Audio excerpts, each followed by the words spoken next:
Bom dia a todos. Hoje, terça-feira, agora são 12h15, dia 31 de março. Estamos aqui hoje para nossa segunda aula de direito sucessório, a segunda em gravada, e nós vamos fazer uma complementação do que nós iniciamos na semana passada, que foi em relação ao artigo 1790 do Código Civil. O artigo 1790 é o artigo que foi considerado inconstitucional. Eu vou explicar para vocês, ao longo das aulas, o porquê que ele foi considerado inconstitucional, mas mais uma vez eu repito isso, é muito importante vocês entenderem a sistemática dele, porque entendendo a sistemática deles, vocês vão entender muito melhor a do 1829, que é a de sucessão do cônjuge, que também passou a ser, há 2 anos, também a sucessão do companheiro. Esse sistema aqui era um sistema que era até, na maioria dos seus pontos, um sistema correto. Por quê? Porque ele fazia o cálculo de que o companheiro fosse herdeiro somente daquilo que ele tinha angariado a conquistar, ou seja, aqueles bens que eram anteriores à união do casal, à formação do companheirismo do casal, não entrariam na herança. Bom lembrar para vocês também o seguinte: o Brasil é um dos raros sistemas no mundo onde o companheiro é herdeiro quando ele concorre com filhos ou com os pais do falecido. O sistema brasileiro foi um sistema que inovou em relação à aplicação do companheiro como herdeiro. E quando, em 2002, quando o Código Civil inaugurou essa modalidade do companheiro ser herdeiro, o legislador da época enxergou da seguinte forma: olha, o companheiro vai ser herdeiro dos bens que o casal conquistou durante a união estável. Esses bens chamam-se bens onerosos.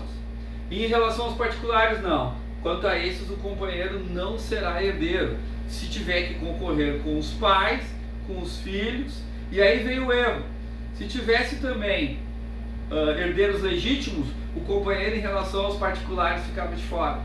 Esse foi um dos pontos que fez com que o Supremo Tribunal Federal entendesse que todo o artigo devesse ser considerado inconstitucional.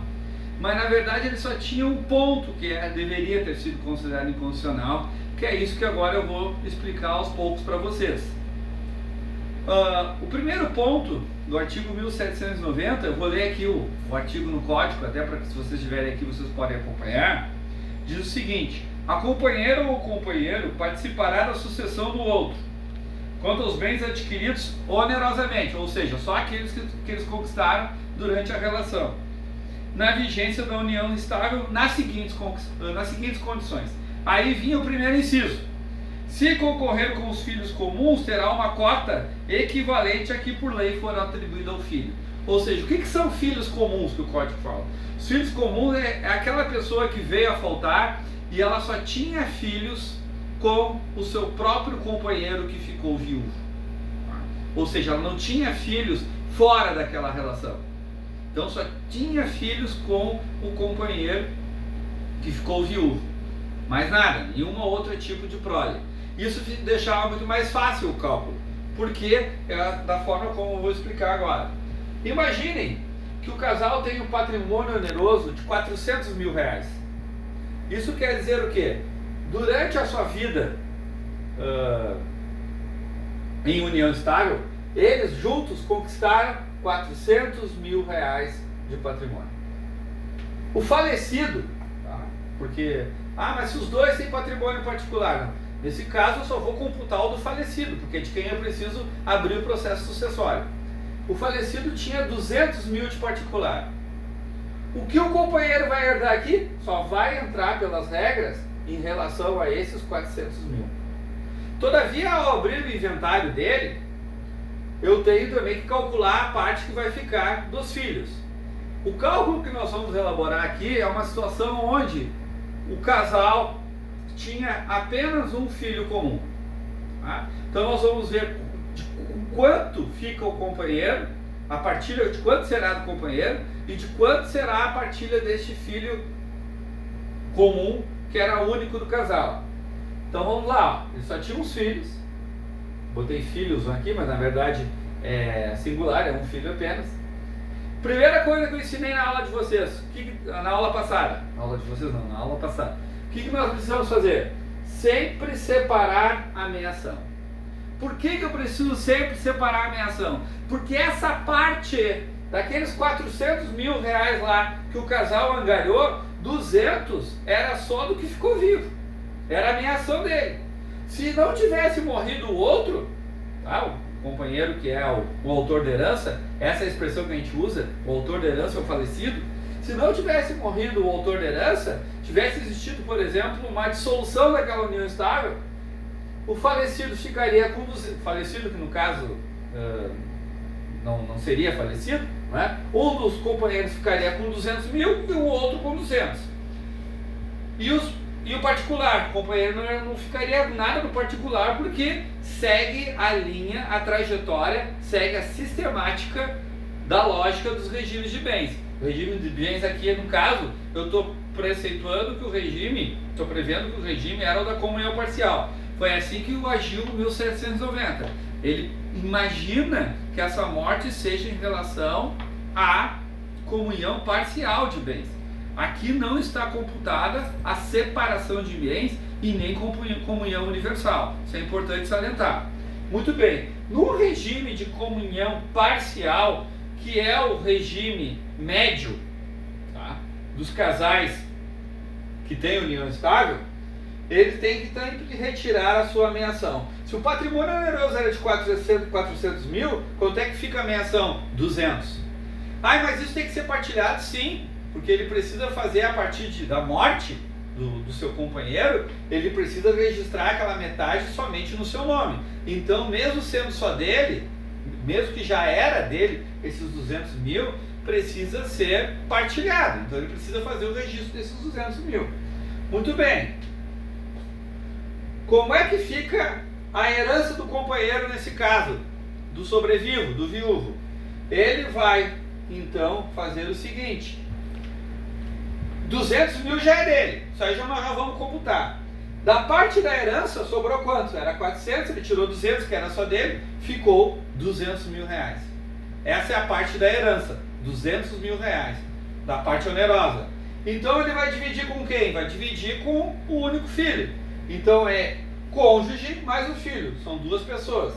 Vai ficar 200 mil dividido por 2, 100 mil para o filho e 100 mil para o companheiro supérstite. Ou seja, agora, quando nós formos então para o cálculo do total que ficará para esse companheiro, é bem simples. Ele vai ficar com a meação que ele já tinha de 200, mais 100 mil dos patrimônio oneroso que ele era herdeiro, que ele ficou como herdeiro, que foi o cálculo que nós fizemos acima, e o total vai ficar os 200, mais os 100 mil, ele sairá com uma partilha no valor de 300 mil reais. Os 400 mil, 200 já era dele, dos outros 200 ficou 100 para ele e 100 para o filho comum. Bom, e a parte do filho? O filho vai ficar com todo o patrimônio particular. Ó, isso aqui eu não tinha explicado ainda. Ó. Esse casal tinha, o falecido tinha um patrimônio oneroso de 400 e tinha o particular de 200 mil. Esse particular de 200 vai ficar todo ele para o seu filho, porque como nós explicamos, o companheiro não é herdeiro do particular.